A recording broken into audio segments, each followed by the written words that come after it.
नमस्कार, ग्रामीण महिला विद्यापीठ के एकलव्य चैनल पर आपका स्वागत है।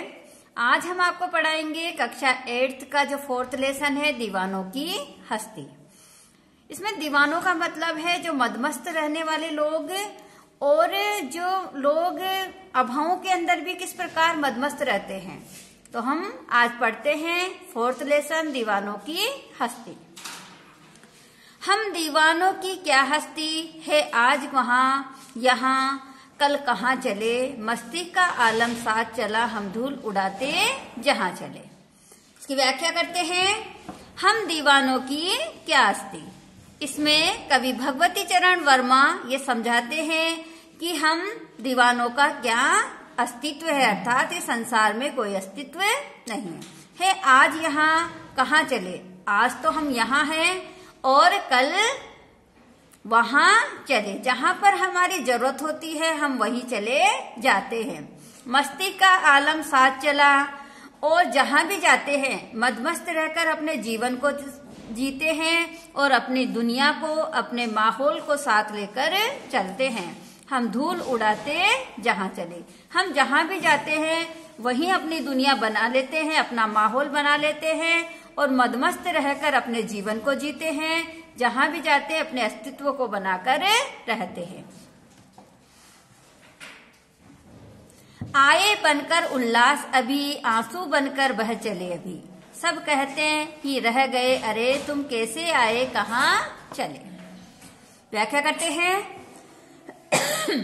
आए बनकर उल्लास अभी, अभी अभी तो हम संसार में प्रसन्नता लेकर आए थे, अर्थात जब हमारा जन्म हुआ था सभी प्रसन्न हो गए थे। आंसू बनकर बह चले अभी, और अभी हम क्या हो गए हैं, इस संसार से आंसू बनकर चले गए हैं, अर्थात जीवन से चले गए हैं।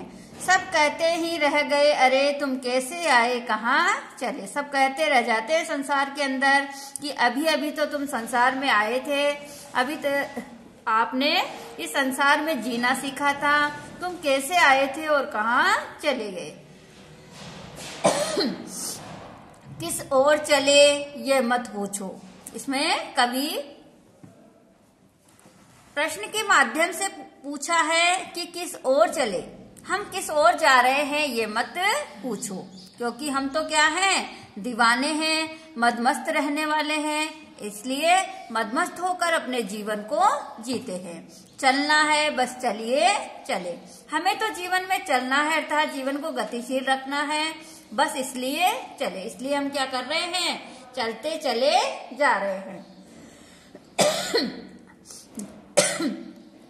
जग में उसका कुछ लिए चले, हम संसार से कुछ यादें लेकर जा रहे हैं, जग को अपना कुछ दिए चले और संसार को कुछ देकर जा रहे हैं, अर्थात अच्छाइयां तो लेकर जाते हैं और अच्छाइयां ही साथ देकर जा रहे हैं।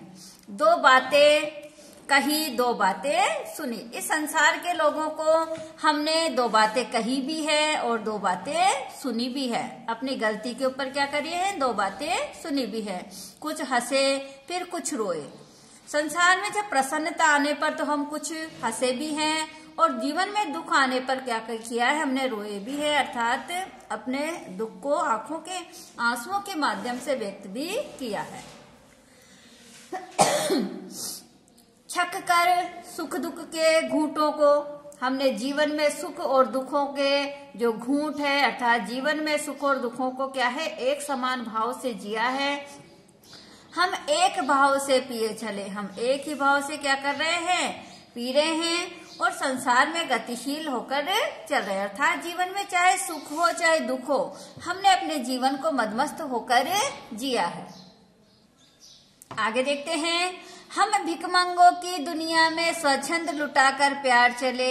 हम भिखमंगों यानी जो भीख मांगने वाले, संसार में सब जीवन में कुछ चाहते हैं, देना कुछ कोई नहीं चाहता है, सब लेना ही चाहते हैं। जैसे प्रेम, सद्भाव, भाईचारा, ये सब लेना चाहते हैं, देना नहीं चाहते। तो हम भिखमंगों की दुनिया में, हम भीख मांगने वाले की दुनिया में स्वच्छंद लुटाकर प्यार चले।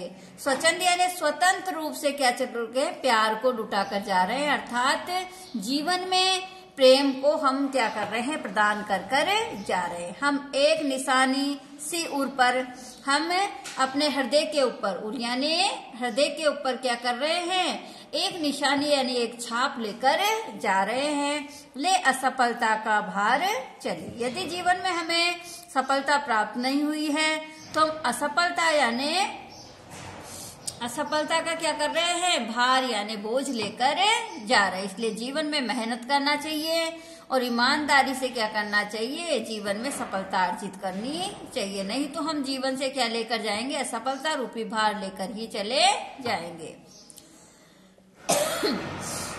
अब अपना और पराया क्या, इस संसार में न तो कोई अपना है न ही कोई पराया है, क्योंकि जीवन में जो हम साथ न तो कुछ लाए हैं न साथ लेकर कुछ जाएंगे। आबाद रहे रुकने वाले, जो संसार में रुक गए हैं वो क्या रहेंगे, आबाद रहेंगे। हम स्वयं बंधे थे और स्वयं हम चले, बंधन तोड़ चले। इस सांसारिक मोह माया में हम स्वयं ही तो बंधे थे और स्वयं ही अभावों और बंधनों को तोड़कर जा रहे हैं। अर्थात हम सभी क्या कर रहे हैं, इन मोह माया को तोड़कर चले जा रहे हैं। हम दीवाने हैं और दीवानों की तरह हम मदमस्त होकर अपने जीवन को जीते चले जा रहे हैं। प्रश्न उत्तर करते हैं। कवि ने अपने आने के उल्लास और जाने को आंसू बनकर बह जाना क्यों कहा है? तो इसमें आपको बताना है कि जीवन में जब हम जन्म लेते हैं तो सभी के चेहरे पर प्रसन्नता छा जाती है, लेकिन संसार में हम प्यार, सद्भाव और भाईचारा इतना देकर जाते हैं कि जब हम इस संसार से जाते हैं तो आंसू बनकर क्या होते हैं, सबको याद आते हैं। तो इसका प्रश्न उत्तर करना है आपको। अगला देखते हैं। भिखमंगों की दुनिया में बेरोग प्यार लुटाने वाला कवि ऐसा क्यों कहता है? वह अपने हृदय पर असफलता का एक निशान भार की तरह लेकर जा रहा है। क्या यह निराश है या प्रसन्न है? जिसमें आपको बताना है कि ये दुनिया कैसे भिखमंगी, अर्थात सब प्यार लेना चाहते हैं, संसार में सब लेना चाहते हैं, देना कुछ नहीं चाहते हैं, लेकिन फिर भी कवि क्या कर रहा है, प्रेम को लुटाकर जा रहा है। हृदय पर असफलता का निशान भार की तरह लेकर जा रहा है, अर्थात जीवन में कवि यह चाहता था कि जीवन को चाहे दुख हो चाहे सुख हो, मदमस्त होकर अपने जीवन को जीना चाहिए और प्रेम और सद्भाव से अपने जीवन को व्यतीत करना चाहिए। लेकिन यदि वह पूरी तरह से इस संसार को नहीं समझा पा रहा है तो असफलता का भार अपने जीवन पर लेकर जा रहा है। कविता में ऐसी कौन सी बात है जो आपको सबसे अच्छी लगी है? तो आपको ये बताना है कि कविता में क्या है, जीवन में मदमस्त होकर अपने जीवन को जीना चाहिए। जीवन में चाहे सुख हो दुख हो, कभी भी निराश नहीं होना चाहिए। संसार के लोगों को प्रेम और सद्भाव से जीतने की कोशिश करनी चाहिए और क्या करना चाहिए, जीवन में गतिशील बनना चाहिए। तो ये सब बातें हमको क्या लगी इस कविता के अंदर सबसे अच्छी लगी। तो ये प्रश्न उत्तर आपको करना है।